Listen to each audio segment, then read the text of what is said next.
Alright, so congratulations for completing this tutorial.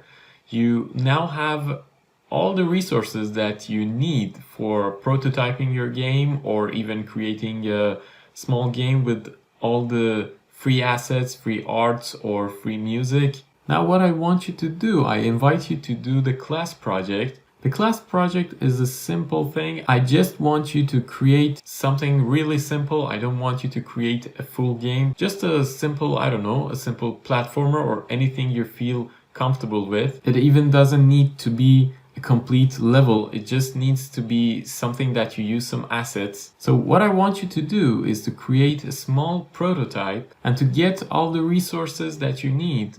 Arts, 2D arts, 3D arts, or sound effects from the external sites, and I don't want you to create them. I'd rather that you download them from websites, either those that we talked about in the lessons or the ones that you may know. But there is one restriction.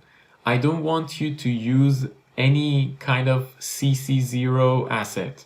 So you can use attribution, you can use non-commercial, anything you want, but normally if it's not CC0, you have to attribute the original author, as we have discussed in our video tutorial. But I want you to practice this attribution and how you can reference an author. You can create a credits page and you can add the attribution there, or you can be creative and do it as you want. Apart from that, I've included a cheat sheet for you. I've included everything we talked about in the cheat sheets, so you don't have to go back and rewatch the videos if you missed a link or something like that. Check out more information about this cheat sheet in the description.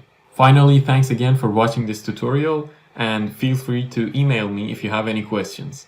Thank you, and I will see you in the next videos.